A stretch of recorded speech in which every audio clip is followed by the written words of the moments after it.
Hey everybody, welcome back to part 2 of my top games of 2025. If you didn't watch the previous video, go check that out first. And same disclaimers here as last time, these are pretty much all games released in 2025, although sometimes that gets a little fuzzy. I'm ranking games based on my enjoyment and how much I played them, which includes a lot of how much my kids like them because they are frequent gaming partners of mine. And almost all of these are games that I got review copies of because that's pretty much all I have time to play these days. But let's get to the list and talk about my favorite games of this year. So starting off at number 20 is Yomi 2, the update of the 1v1 fighting game that also has a solo and co-op mode. And I'll be honest, this is definitely on here mainly because of the competitive play. My son and I have really enjoyed the 1v1 mode in this, but the solo co-op worked well too. We just played co-op today and had a good time with it. So this one has definitely entered the rotation of fighting games for us. Is it as good as Exceed? Heck no, but it's good enough that we'll play it sometimes. So that's my number 20, Yomi 2. Next at number 19 is a solo game from Button Shy, a Nice Cuppa. This is a really chill little game that's easy for me to play at night before I go to sleep. It's got some interesting pattern play, trying to sort of program your way to victory, getting all the cards in the right order to make the perfect cup of tea. I really enjoy it. The art's lovely as well. That is my number 19, a Nice Cuppa. Next at number 18 is Deckers, the solo co-op reimplementation of Renegade. This one has awesome deck building, really great tactical card play, and lots of cool variety in bosses you can play against and missions you can complete. Just tons of gameplay in this one. It's a great value, a great time. That is number 18, Deckers. Next at number 17 is Purple Haze. This one is a mix of a Vietnam war game with tactical combat and an adventure exploration game where you're trying to move around the map, complete missions, and having sort of choose your own adventure style events. I had a great time with this one. It's not going to be for everyone. It's sort of a mixture of things I love that a lot of people might not. But yeah, Purple Haze kicked my butt with some tense warfare storytelling, and it's my number 17. Next to number 16 is another family favorite, the Riddle of the Sphinx expansion for Santorini. I really enjoyed the solo co-op mode in this one. It's a great take on the game, challenging you with these really interesting and varied tactical movement puzzles. But also, I'll admit, a lot of my love of this one is just the fact that the core gameplay of Santorini is so dang good, one of my favorite abstracts. So adding a solo co-op mode wasn't a hard sell for me. That's my number 16, the Riddle of the Sphinx expansion for Santorini. Next to number 15 is another expansion, this time the Legacy of the Ancestors campaign for Earthborne Rangers. Holy crud, this is so much more. It basically doubles the content of the original game, giving you a really exciting new campaign to go through. I haven't quite finished it yet. If I had, maybe it would be in the top 10 if I got to see how it all ended. But I think Earthborne Rangers is an awesome adventure game for solo or for co-op, although maybe at lower player counts it can kind of overstay its welcome if you're playing with 3 or 4.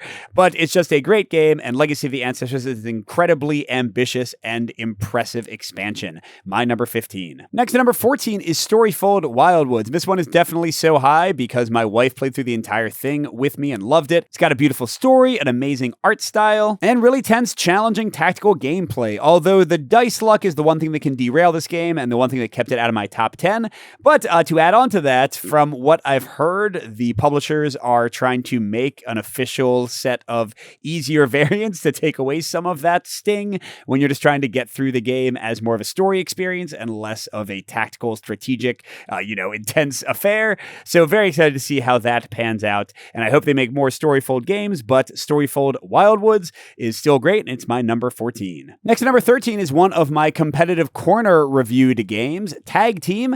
I love 1v1 fighters, and this one is awesome. It's got a bit of deck building, some auto battler stuff built in, crazy diverse characters, and I'm so excited that they're coming out with new fighters soon because more of this game is all good to me. I like this one so much, I made an unofficial solo mode for it that I think works super well. So yeah, Tag Team is a great game if you like 1v1 fighters like I do, and that's my number 13. And hey, speaking of great games that I want expansion content for, my number 12 is One Hit Heroes. This is another one that I played a ton with my kids. The opening of card packs and upgrading your decks, the tense boss battling combat makes this an awesome game. Yes, the dice luck can be a little frustrating. No, not all characters feel created equal, but it doesn't change the fact that we adored our plays of this one and can't wait to see more in the system. That's my number 12, One Hit Heroes. Next at number 11 is another one of those, whoops, I guess I covered this last year, but it kind of released this year games, Arydia. This is a big narrative campaign game with open world exploration, intense combat with this really interesting directional combat system.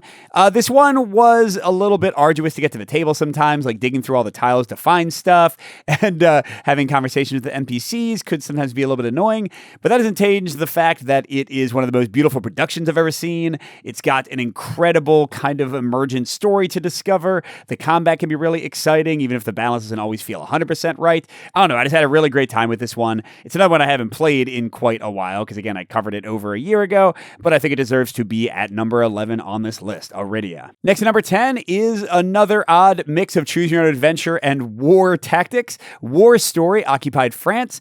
When I reviewed this one 9 or 10 months ago, I called it my game of the year at the time, and hey, that was true. It's still my number 10, so a respectable showing. War Story has a great branching story, really tense, has really emotional management of your team as they can even die in the operations. And then some of the most cinematic, suspenseful, amazing combat and battles that I've ever seen, and all through a basically choose your own adventure system. Wow, this is an achievement, and man, I want more games in this series. That is War Story, Occupied France, my number 10. And I've got one more competitive corner reviewed game at number 9. This one is Onward, the successor to Skytear, which is a MOBA kind of like lane hero battling game. Man, this is a beautiful design. It is just so smooth, so quick to play, so intense in the decisions. The heroes are just so varied. The team compositions you can build are so great. The variety in the card play you can do. And I've heard that they are designing a solo co-op mode for this one. If it's good, this game, forget number 9 in my 2025 list, this game could be like a top 10 of all time game if that solo co-op mode works out well and I can play it more with my kids. So that is Onward, my number 9. Love this one. Next at number 8 is one of the biggest games on this list, and that is Kingdoms Forlorn. This is the game that built on Aeon Trespass Odyssey, has a lot of influence from Kingdom Death Monster. It's a great boss battling combat game with super tense combat. Love the mechanics here. It's also got a cool city exploring mode, although it's not as good as the combat. It's still great. And yeah, I mean, it's hard for these big campaign games to win through this high on the list just because I don't usually have time to play them, but this one ate my life up for like a couple weeks there when I was playing it, and I'd love to play more when the expansions and such come. Just a great, great design. And yeah, my favorite out of Enormity, Aeon Trespass Odyssey, all the games made by this company, that is my number 8, Kingdoms Forlorn. Then number 7, for something completely different, we've got the little game Small Time Heroes. This is one of my favorite of the Gabe Barrett solo series. Drew, the designer, did an amazing job on this one. It's a riff on Slay the Spire, and I love the core Slay the Spire gameplay, but I like how enemies and bosses are done here way better. I like the playtime of this one way better. And yes, one of the 2 initial heroes, the warrior, was very similar to the Ironclad in Slay the Spire, but the rogue in this game is very different from the Silent in Slay the Spire, doing their own thing. And then I've seen hints of the 2 upcoming characters for the expansion, and they look incredibly different and unique themselves. So I'm just so excited to see this game go further. It's already an amazing system. That is number 7, Small Time Heroes. Then number 6 is my last huge, super expensive game on the list, because that's not really where my tastes lie. This is Elder Scrolls Betrayal of the Second Era, the Too Many Bones sort of retheme and reimplementation, and completely new game, if I'm really honest. This one is awesome. Tons of variety in how you build your characters. Great tactical combat. Yes, the game can be super long, but if you just play one act, that's not too insane to get through. And from the bit I got to see of the upcoming expansions and new skill lines and stuff, the game is only going to get better, and it's already awesome. This is my number 6, Elder Scrolls Betrayal of the Second Era. And whoa, this game is at number 5, Boss Fighters QR. This came roaring up the list. And yes, this might be some recency bias. Maybe this one should be like in the top 20 instead of the top 5. But my 13-year-old and my 10-year-old would not stop playing this one. We have played through every single boss, all 11 of them, and they have a bonus boss we haven't even jumped into yet, and more content coming. I haven't played at the highest difficulties of the bosses yet. There's heroes I haven't tried out in different combinations. There's just so much to love in this game. The core card play is so good. The combos and cooperation are great. It's just an amazing, amazing game, and I hope they do expansions. I hope they keep releasing more digital content, because we'll keep playing it. I mean, it's saying something that I've got like 22 or 23 plays of this one, and I covered it like last month. We just haven't taken it off the table. Honestly, honestly, the only reason we slowed down is because we beat the final boss, and my kids wanted to play some other stuff for a while. But I know we'll come back to this one. I love Boss Fighters QR. Again, maybe it's slightly too high because it's so recent, but it's an amazing game. Y'all should check it out. That's my number 5. But next to number 4 is something I've had a bit more time to marinate on, and I've still decided that I love it. That is Core of Discovery, the sort of minesweeper, deductive reasoning, adventure survival game. This one is such a great puzzle. The theme is so wonderful. I've read through all the graphic novels, so I get all the things they're referencing. It's really cool. It's great for solo. It's great for co-op. My kids enjoy it. If you can get the expansions, the variety in gameplay is just insane.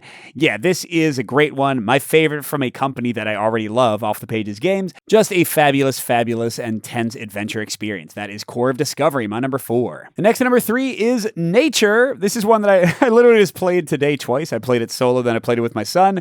There's been another favorite with my family. Man, this is so good. Like, it just kind of blows my mind how much I enjoy this game compared to Evolution, which I just thought was okay. The variety in the different modules. I mean, you got to get more than the core game, just to put that out there. But the variety in the modules is amazing. The tense choices of how to build up your animals. The crazy suspense of the feeding phase where you see who lives and who dies and make really challenging tactical decisions. It's all so good. And the solo mode is awesome. I just hope they keep on making more modules so there's even more stuff to explore in the game, although what I already have is more than enough.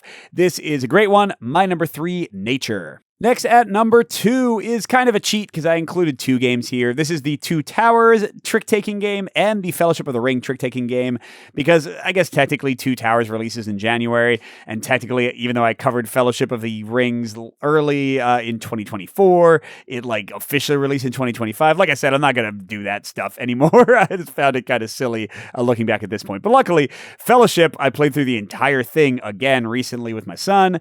Two Towers I've been playing nonstop since I got it. These are now my favorite trick-taking games. I do like them a bit more than The Crew. Now, a lot of that is that I'm just a huge Lord of the Rings nut theme-wise. But yeah, these games are fabulous. Solo's great. 2 players great. 3 players great. 4 players great. You know, I prefer some scenarios at different player counts, but whatever. What an amazing game system. Can't wait for Return of the King just to finish things up and finish the story. I've been reading the Two Towers with my kids as we play the scenarios so they can like kind of see where everything is. It's just a whole experience, and I adore these games. That is the Two Towers trick-taking game and the Fellowship of the Ring trick-taking game, my number 2, which means my number 1 is, Unstoppable. You might have noticed it wasn't on the list yet. This game really is unstoppable. I played it back in March, and I've continued to play it throughout the year. It's one of my favorite games of all time, full stop at this point, and definitely my favorite of 2025. I've never been a big fan of John D. Clare and his deck constructing stuff, like putting cards in front of other cards, but man, the way Unstoppable does it is just so cool. And the combos you can pull off in this game, the tension of the combat, the great variety in the bosses.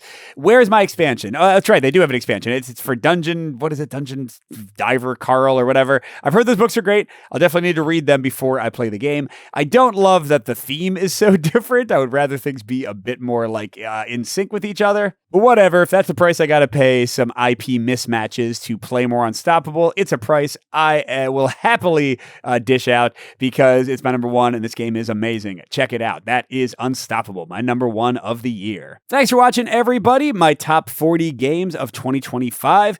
Let me know in the comments what some of your favorite games of the year were. And if you are a Patreon member, check out. I should have at least one of them up already. I'm doing bonus videos, one of them looking at my favorite crowdfunding games of 2025.